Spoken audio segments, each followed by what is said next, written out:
Mucho antes de que las civilizaciones construyeran sus imperios, antes de que las letras contaran historias y las ciudades iluminaran las noches, la humanidad recorrió un oscuro camino de violencia, corrupción y abandono espiritual.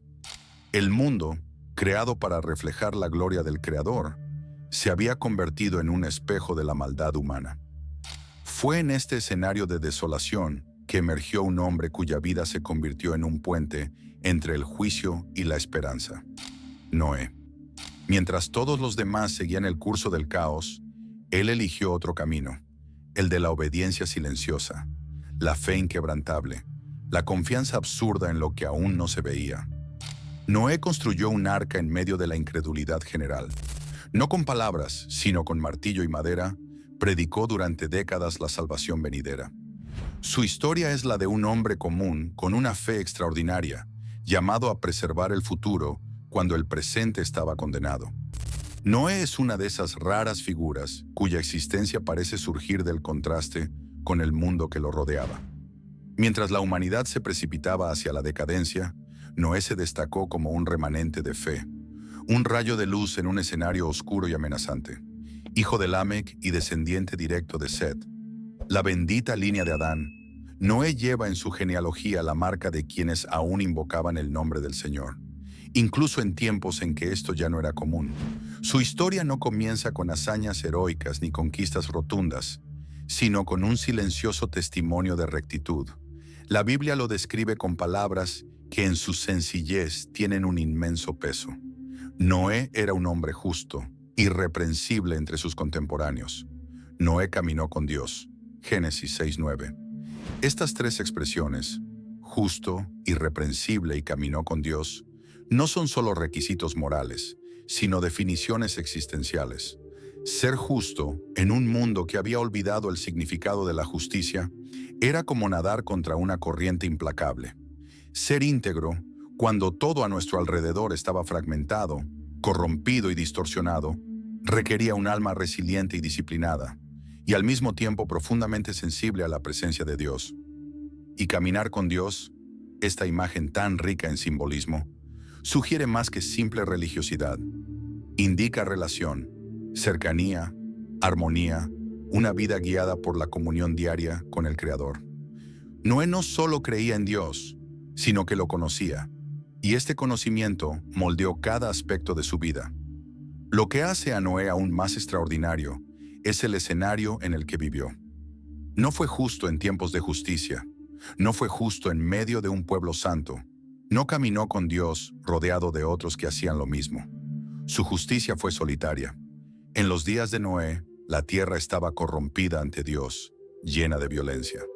Las Escrituras revelan que el Señor vio que la maldad del hombre era mucha en la tierra y que toda intención del corazón humano era continuamente solo el mal. La sociedad antediluviana se había alejado tanto de su Creador que el juicio era inevitable. En este oscuro contexto, Noé se destaca como el último faro antes de la tormenta. Vivió unos 600 años antes del diluvio, en una época en la que la longevidad era común, pero la santidad escasa. El mundo que lo rodeaba se había rendido a una cultura de autosuficiencia, inmoralidad e idolatría. Los matrimonios se desmoronaban, la violencia era moneda corriente y la búsqueda de Dios se había abandonado. La misión de Noé no era solo salvar a su familia, sino preservar los linajes humano y animal, estableciendo un nuevo comienzo para la creación. En una época en la que nadie más escuchaba la voz de Dios, Noé sí lo hizo y respondió con acciones concretas.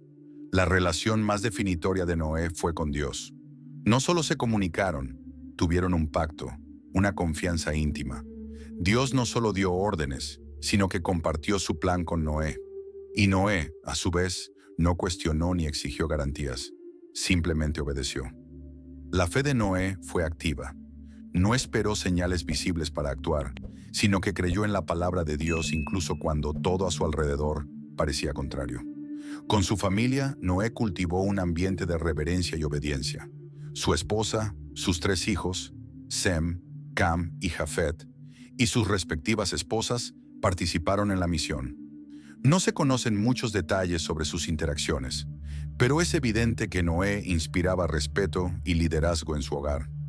Su autoridad espiritual era tal que toda su familia se embarcó en el arca con él, lo que habla de su influencia y constancia en la vida. Con la sociedad, Noé vivió como un profeta silencioso. Su vida fue una denuncia del pecado del mundo. La construcción del arca misma fue una predicación continua, una advertencia constante de que vendría el juicio. Pero el mundo decidió ignorar su mensaje y pereció. La contribución más emblemática de Noé fue la construcción del arca, una hazaña monumental en todos los sentidos, no solo por la majestuosidad de la estructura, sino por la profundidad espiritual del gesto. El arca era símbolo de salvación, de gracia en medio del juicio, de un nuevo comienzo tras la destrucción. Era un eco del Edén, un vientre de madera que preservaría la vida en medio del caos de las aguas. Noé también fue el primero en recibir un pacto formal de Dios después del diluvio. El pacto hecho con él, simbolizado por el arco iris, fue una promesa de que Dios nunca más destruiría la tierra entera con un diluvio. Este pacto establece el principio de misericordia incluso ante el juicio y señala la fidelidad divina a lo largo de las generaciones. Además, Noé es considerado un segundo Adán, no en el sentido de pureza inicial, sino del reinicio de la raza humana. Después del diluvio, planta una viña, cultiva la tierra y organiza la nueva sociedad. Su papel fue fundamental para preservar la continuidad de la creación. Y sobre todo, Noé nos dejó un legado de fe que resuena en las palabras de Hebreos. Por la fe Noé preparó un arca para la salvación de su casa. También era un hombre de rituales y reverencia. Al salir del arca, lo primero que hizo fue construir un altar al Señor. Su gratitud era proporcional a su fe. Incluso después del cumplimiento de la promesa, mantuvo su corazón vuelto al Señor. Noé también era humano. Después del diluvio, enfrentó un episodio de debilidad que resultó en vergüenza y conflictos familiares. Esto demuestra que, aunque justo, era un hombre susceptible, recordándonos que la santidad no anula la humanidad, sino que la redime con gracia. La historia de Noé es más que un cuento infantil sobre un barco lleno de animales. Es una narrativa profunda sobre la fe a contracorriente, sobre obedecer cuando nadie más lo hace, sobre creer cuando todo parece absurdo. Noé nos invita a construir nuestras propias arcas de fe, lugares donde obedecemos incluso sin ver, confiamos incluso sin comprender, perseveramos incluso sin garantías humanas. Su vida nos recuerda que el juicio es real, pero también lo es la misericordia, que Dios no olvida a los justos, que una sola vida comprometida puede cambiar el curso de la historia. En tiempos modernos de ruido, duda y prisa, quizás necesitemos redescubrir la espiritualidad de Noé, una que escucha, trabaja en silencio y espera con fe. Porque incluso hoy, Dios busca a quienes están dispuestos a caminar con Él, incluso cuando todos los demás caminan en dirección contraria.